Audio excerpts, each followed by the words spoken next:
Bueno, buenos días. Mi nombre es Juan Esteban Caicedo, estudiante de Ingeniería Multimedia de la UNAD, y vengo a explicar el ejercicio 5 de la tarea 1 de Física General. Bueno, el ejercicio que me tocó consiste en una roca que se desprende de lo alto de un acantilado, cae libremente hasta chocar con la base del acantilado.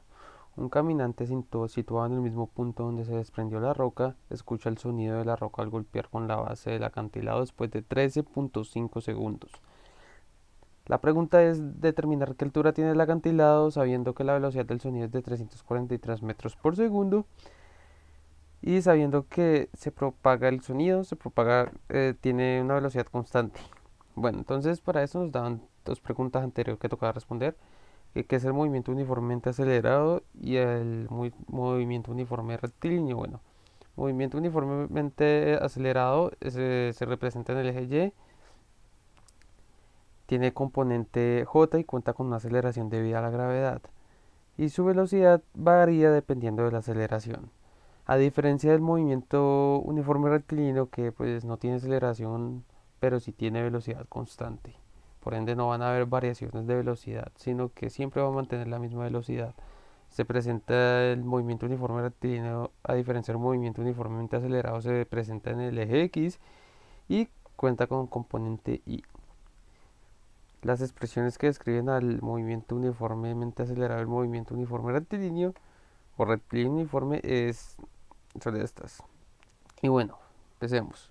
Entonces, de acuerdo a la pregunta, nos daban un tiempo total de 13.5 segundos, una gravedad debida a la aceleración, una aceleración, perdón, debida a la gravedad de 9.81 metros por segundo cuadrados y la velocidad del sonido que decide expresarla como Bs, en este caso que es igual a 343 metros por segundo. Bueno, entonces empecemos. Ya sabemos que lo que debemos determinar la altura del acantilado, que vendría siendo esto, y sub 0. Por ende, ya sabemos que la y, la y final, la posición final, la altura final va a ser 0. ¿Por qué? Porque va a ser la base del acantilado. Es decir, cuando esta es lo alto del acantilado donde se desprende la roca, y acá abajito, acá sí se puede ver bien en esta mano que estoy moviendo, es la base. Entonces, al caer, va a tener una altura de 0, porque va a ser la base del acantilado. Entonces debemos determinar, por así decirlo, la y sub 0, que vendría siendo la altura inicial. Como cae libremente, tenemos una velocidad inicial en y de 0. Por ende, lo primero que hice, bueno, el reemplazo lo hice después. Primero, básicamente consiste en hacer un despeje de fórmulas. Que consta en eso, despejar esta fórmula. Por ende, sabiendo que ya debemos hallar y sub 0, sabiendo que la velocidad inicial es 0 porque cae libremente, entonces ya sabemos que esto, 0, se va. Listo, nos daría esta fórmula. Ahora bien, podríamos creer que acá podríamos reemplazar, pero no, porque nos dan básicamente es el tiempo total y nos están dando esto, la velocidad del sonido. Entonces debemos hallar la manera, antes de reemplazar en esta misma ecuación, de que nos quede, de que nos quede el tiempo. Entonces, ¿cómo empezamos a hacer eso? Bien. Primero, la fórmula de velocidad constante en el movimiento uniforme rectilíneo, en el movimiento uniforme rectilíneo, perdón, como sabemos, tiene una velocidad constante. Por ende, la velocidad del sonido, en este caso la velocidad constante, yo decidí expresarla como Bs, que es la velocidad del sonido para este ejercicio, es igual a la posición inicial o a la altura de a la altura inicial de y, perdón, sobre el tiempo al cuadrado. Bien, nos queda que al despejar la altura inicial, nos queda esto como resultado. Y básicamente, la altura inicial equivale a esto. En el paso 2, posteriormente toca despejar el tiempo 2 porque no tenemos un tiempo 2, tenemos es el tiempo 1, que es el tiempo de caída. Entonces, básicamente nos dice que el tiempo total, tenemos, perdón, el tiempo total. El tiempo total, acá está, el tiempo total es igual al tiempo 1 más el tiempo 2. Y al despejar el tiempo 2, que es el que necesitamos, como vimos anteriormente, estamos despejando, nos queda que el tiempo total es igual el tiempo 2 es igual al tiempo total menos el tiempo 1.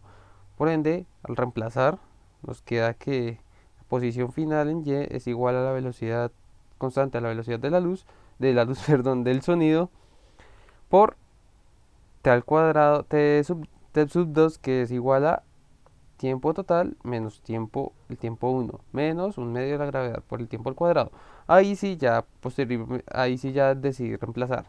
Entonces ya ahí sí tenemos que la y final, la posición en y va a ser cero por la velocidad del sonido, que son 343. El tiempo total t uno no lo tenemos. Un medio de la gravedad, 9,81. Y el tiempo uno al cuadrado. Tiempo sub, tiempo uno sí, tiempo uno al cuadrado. Entonces, básicamente necesitamos es llegar, acá llegamos a la fórmula cuadrática, que la fórmula que básicamente se dice que en este movimiento que el tiempo uno el tiempo uno con el tiempo 2 nos da, o sea, que esto sería como x al cuadrado, x y el número que no tiene variable. Entonces, por ende, llegamos a la fórmula cuadrática. Reemplazamos y nos dan dos tiempos. El que se toma es el tiempo positivo, ya que el tiempo solo tiene constante, perdón, tiende a ascender. Nunca va a haber un tiempo que vaya negativo. Por ende, siempre se toma el tiempo positivo. Nos da siempre en la cuadrática, siempre nos va a dar un tiempo positivo y un tiempo negativo. Entonces ahora ya con el tiempo uno, ya ahora sí podemos reemplazar en la fórmula que teníamos hace rato, que es esta. Reemplazamos y nos da que la altura del acantilado es de 657,74 metros. Entonces, pues eso fue todo. Muchas gracias. Espero les haya gustado, les sirva para el aprendizaje y nada, fue muy divertida la actividad.